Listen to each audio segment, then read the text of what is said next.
Hello and welcome back to the highlights from the Tennent's Men's Premiership and National Leagues. It was a huge weekend across the four divisions for some of our clubs, with some big results in the battle for promotion and for relegation. We're going to start off in the Premiership and the battle for fourth place. It has been the complete turnaround this second half of the season for reigning champions Mar, and now find themselves in that coveted fourth spot. Their challenge this weekend was to take on Glasgow Hawks, with the Glasgow side knowing that if they did not get a win this weekend at Fullerton Park, their playoff chances would be over. Your commentator for this one was Andrew Pietri. Mar faced a simple job against the Hawks: win and keep their playoff hopes in their own hands. They tried to do just that, with their first score arriving after 12 minutes, when second row David Andrew made the extra man in the backs to trundle over after an extended period of pressure on the visitors' line, sparked by some clever handling between Colin Sturgeon and the Bickerstaff brothers.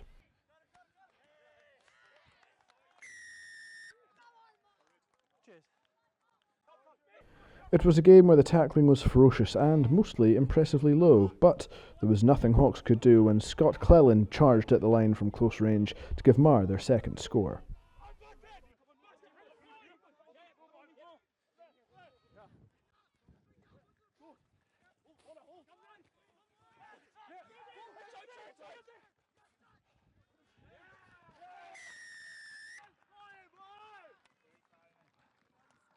Hawks had by far their best spell of the game just after the break, as they managed to cut out the unforced errors and, with the home side down to 14 men, take full advantage. The forwards battered the home line, and winger Charlie Kennedy had acres of space to cross.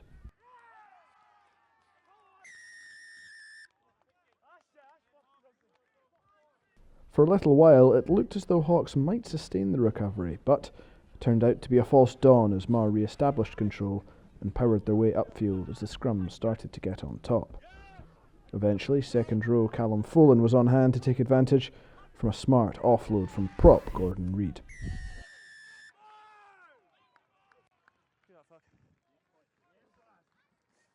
After a lengthy injury delay, Ben Johnson almost made the line on a barnstorming run before the ball switched to the other side of the field, where Connor Bickerstaff had the space to cross for that vital bonus point try.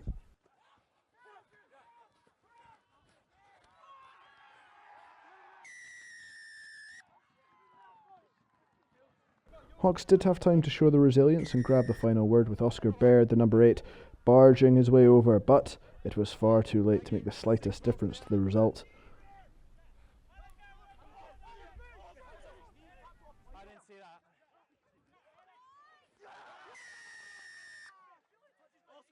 Mar are hitting form at the right time for the playoffs.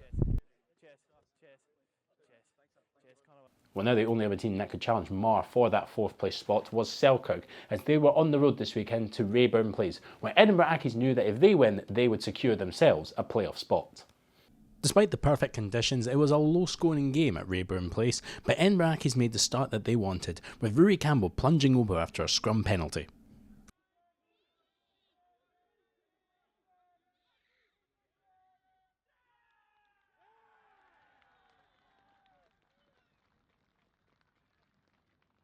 With an ill-disciplined Selkirk also down to 14 men, Accies made sure to make that extra man count, with Jamie Loon's free Max Wallace to go in under the posts for their second try of the game, which would also turn out to be their last.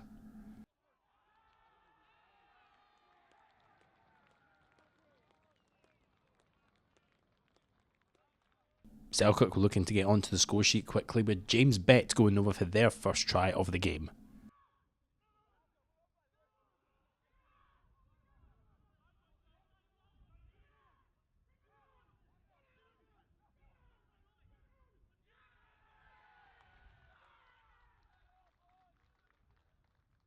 The second half wasn't as high scoring for either team, with Craig Jackson getting 2 penalties for Selkirk to put them into the lead.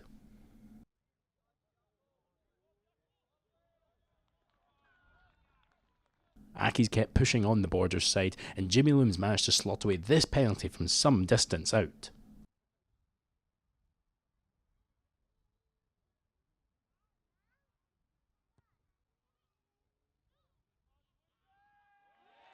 Selkirk could not capitalise on another 2 opportunities to win the game through penalties, and the score ended at 15-13, securing Accies' playoff spot. Well, away now from the battle for 4th place in playoffs and down to the relegation battle, where one team was going down this year between Heriot's Blues, GHA and Musselburgh. We're going to start off at Golden Acre, where the Edinburgh side took on league leaders Hawick. Down the road from Rayburn, it was perfect conditions at Golden Acre as well, but Heriot's Blues could not weather the storm, and Hawick managed to get their first try over the game through high-scoring Lewis Ferguson.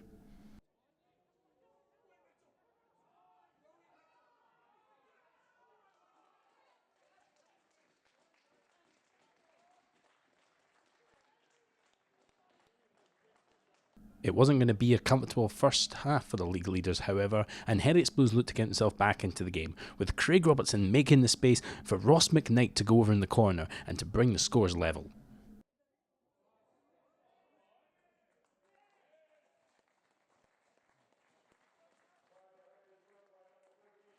And against the league leaders, they took a surprise lead when Sam Wallace managed to burst over the line to go for their second try.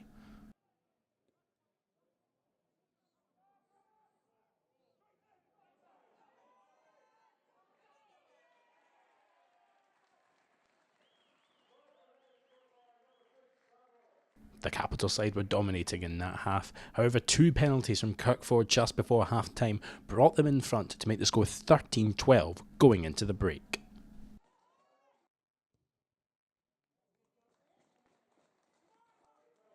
And they dominated the second half, with a try coming once again from Lewis Ferguson to put them further ahead.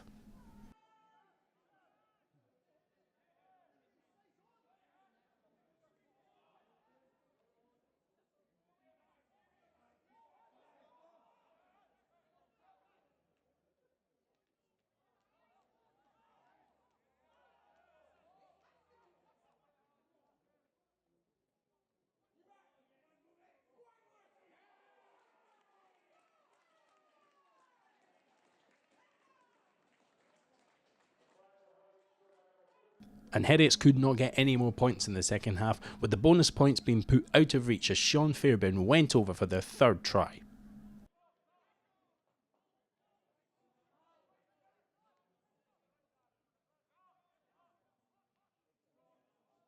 A solid win for the unbeaten league leaders, who have 2 games left to put themselves in pole position for the home playoff spot and for the title.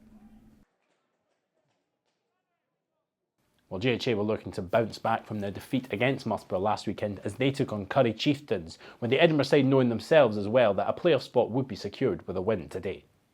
GHA knew they needed the perfect start against second place Curry Chieftains, however after just 25 seconds that was ruined when Kieran Ramsey went over for the first try of the game.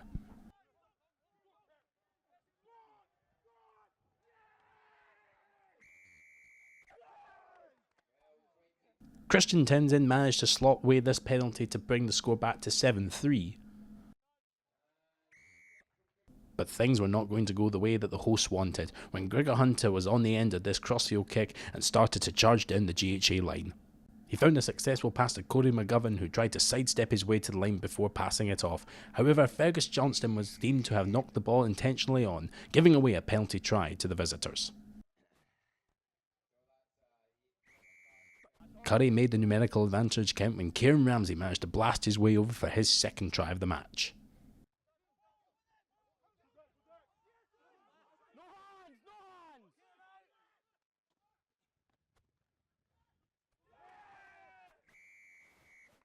GHA were looking down, however they were not out after a moment of brilliance from Luca Bardelli managed to get their first try of the match.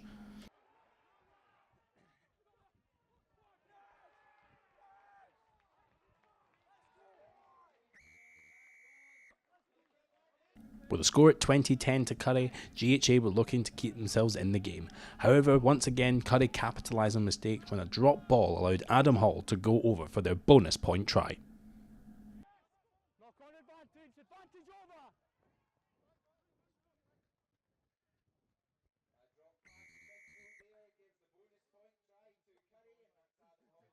It took 20 minutes into the second half before GHA could manage to find the second try, and this time it was done through Fergus Johnston, who made up for his mistakes earlier to go under the post for the easiest of tries. But the nail was in the coffin after Ewan Stewart went over for Curry Chieftain's 5th try of the day, putting to rest any hopes of GHA winning.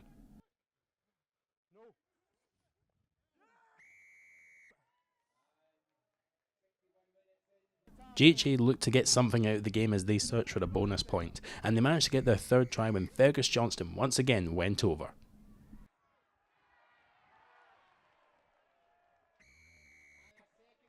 But they were not able to stage the second half comeback, and they walked away empty-handed, with Curry Chieftains securing a playoff spot. Well, that leaves it down to Musselburgh at Stony Hill as they took on Jed Forest, looking to continue their fine form after a big win against GHA last weekend. Your commentator for this one was Andrew Pietri. A trio of almost carbon copy set-piece tries gave Musselburgh a healthy 15-0 lead inside half an hour. Hooker Robert Stott was the beneficiary of the first catch and drive after 18 minutes.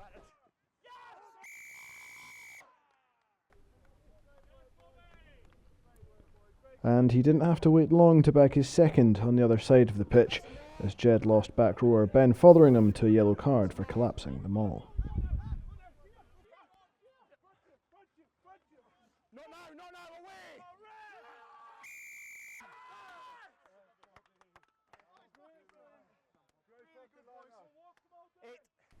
Barely 10 minutes later, Borough had a third score, and you would be hard-pressed to find much difference in the build-up, except this time it was prop Neil McNairn who touched down.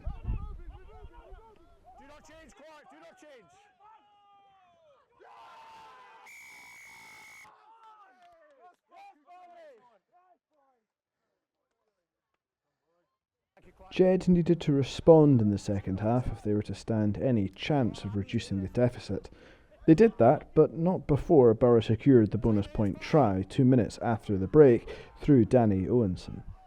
The home team's scrum half and captain sniped from the base of the ruck 2 yards out as a dazed Jed struggled to contain a rampant home side. The Jed fight back began with a distinct change in mindset, which proved too much for Borough to cope with.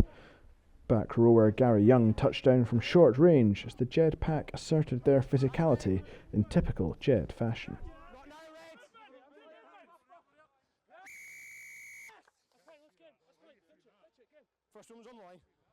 The hosts responded superbly to score their fifth try by reverting back to the tried and tested rolling maul from a penalty line-out. Having briefly left the field through injury, Neil McNairn again crashed over for his second of the day. At 25-5, the game looked won, but Jed are rarely beaten until the final whistle blows. Steering the ship in attack was Gary Munro, and he scored his team's second try by taking a quick tap penalty 5 yards out and sliding over. Munro converted himself and just 5 minutes later helped winger Robbie Shira-Gibb cross for the Borderers' third try, changing the line of attack with a crossfield kick which was missed by Borough's Rory Watt.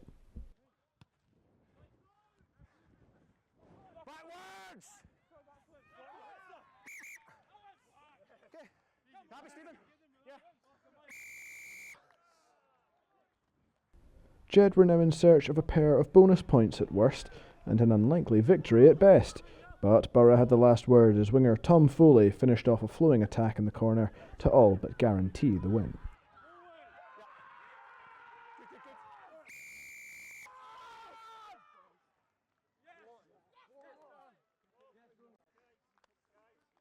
Shira-Gibb ensured Jed didn't leave Stony Hill completely empty-handed, as he scored his second try after a long floated pass from Munro with 5 minutes left to play, but it proved too little, too late for the visitors.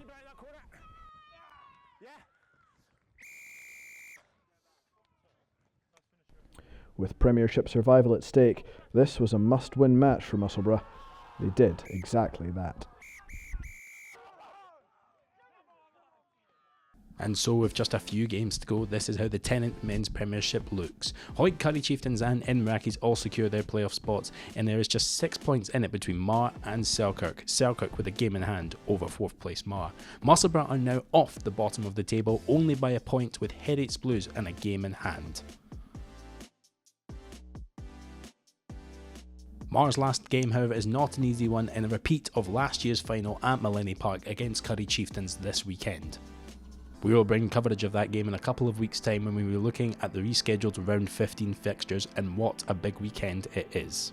Musselburgh must better GHA's result against Hawick in order to have any chance of survival, or hope that Heriot's Blues lose this weekend and the following weekend. Selkirk themselves, however, will be looking to push for a Premiership playoff spot, while Hawick will be looking to keep their unbeaten record alive. Elsewhere, Jed Forest take on Inverachys at Riverside Park. Well, away now from the relegation battle in the Premiership to the relegation battle in Tennent's Men's National 1, where Dundee Rugby took on Watsonians at Mayfield.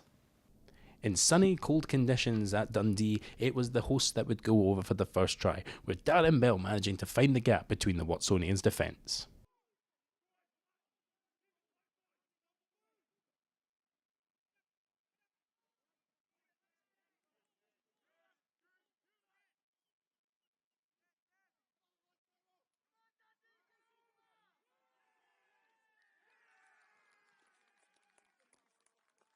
But Watsonians managed to find themselves an instant response, with James Wilson diving over for the score.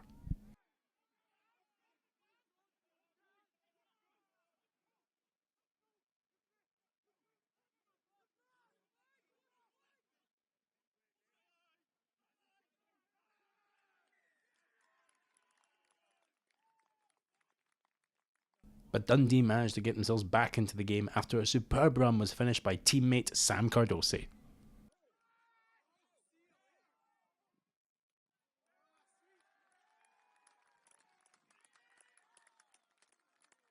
Three successful conversions so far made it 14-7 to the hosts. However, Josh Minty then managed to go over and bring the score all level, with Morris adding the extras.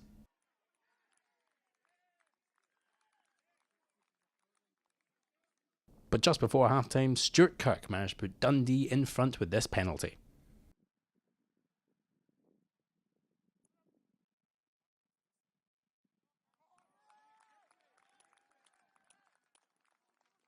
And he managed to keep it up going into the second half, completing a hat-trick from the tee.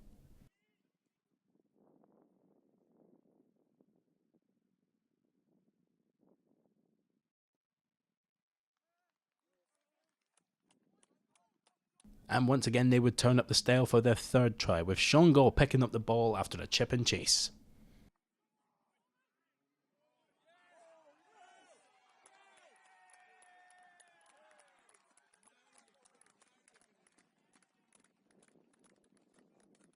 And with the bonus point in the bag secured by Ross Jackson, Dundee walked away from Mayfield with the win, with Watsonians feeling that they should have got something out of the game.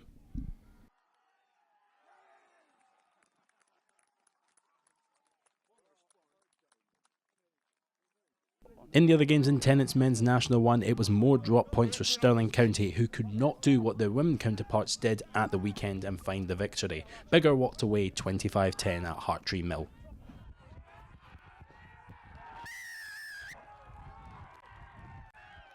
It was another loss for Stuart's Millwall, this time on the road, as they lost 43-12 to Highland.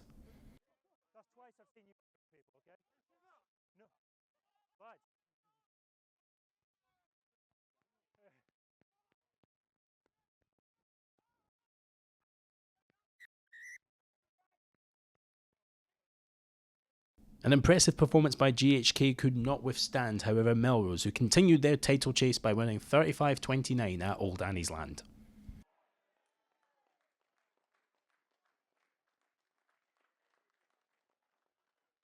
And Ayr continued their promotion chances in style with a 45-14 win over Aberdeen Grammar, who are looking in the face of a second relegation in as many seasons.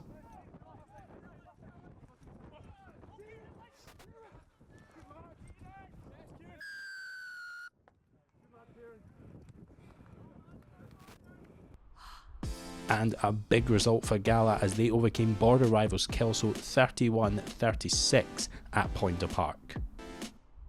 And so this is now what Tennent's Men's National 1 looks like, with Ayr now top of the table, albeit a game in hand over second place Kelso. Melrose also now close the gap between themselves and the top of the table. At the bottom of the table, Stuart's Melville now find themselves 22 points off safety. There are two games this weekend, meaning something at the top and bottom of the table, as Kelso take on Dundee and Watsonians take on Melrose. And some big fixtures when we come back as Ayr take on Dundee Rugby and Gala take on Highland. Melso also host Biggar, Stirling County take on Kelso and Watsonians take on GHK, and it's a big clash between the two teams at the bottom of the table as Stewart's Melville take on Aberdeen Grammar.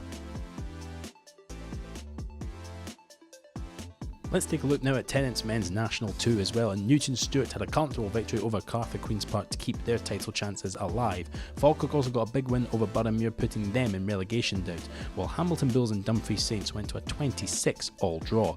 Kirkcaldy also got the win over Preston Lodge by just a narrow point, and the same with Glasgow Accies, who managed to get a 4-point win over Last Wade. And elsewhere it was a 1-point lead between Peebles and Berwick, with the Border side coming away with the victory. It is close then at the top of the table between Glasgow Accies and Newton Stewart, with just 4 points separating them, and Falkirk now also putting themselves back into the title race. Preston Lodge are now starting to drop down the bottom of the table as well, with Boroughmuir sitting some way off safety.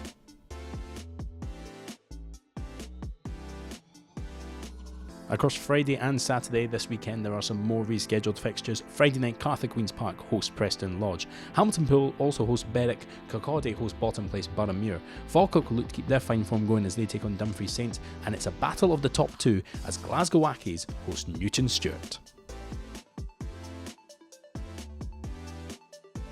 And finally now to Tennent's Men's National 3, where Alan Glenn's got a big win over Hillhead Jordan Hill to keep their promotion chances alive. It was also a huge win for Murrayfield Wanderers as they overcame Greenock Wanderers by 68 points to 6. However, Fife also managed to get a win away at Orkney, while Caledonians kept their title race going with a win over Perthshire. Royal High also came narrowly close to beating Whitegreaves, however could not find that all-important win. Strathmore vs West of Scotland was postponed. So thanks to that postponement, Caledonians are now 11 points clear at the top of the table. Alan Glenn's also closed the gap between them and third place Hillhead Jordan Hill. The loss for Royal Hat and Greenock Wanderers means that their safety chances are all in the balance now as we go into the next week of fixtures. There are only 4 games this weekend with some rescheduled fixtures as Alan Glenn's host Strathmore, Howick Fife take on Greenock Wanderers, Royal High will host Hillhead Jordan Hill, and West of Scotland travel to Whitegreaves. And so that is it for another weekend of Tennent's Men's Premiership and National League action. A huge weekend in the Premiership with Hawick, Curry Chieftains and Edinburgh Accies all securing their playoff spots, and Musselburgh keeping themselves in the fight for survival alongside GHA and Heriot's Blues. And in National 1, Ayr have finally toppled Kelso and gone top of the leaderboard thanks to that Gala win. We'll be off for a couple of weeks due to cup action, and also for Scotland men opening their Six Nations campaign here against Wales on the 11th of February. We'll be back on the week beginning the 20th of February, where we'll be covering the last couple of rounds from Tennent's Men's Premiership and continuing action from Tennent's Men's National 1, 2 and 3. We'll see you then.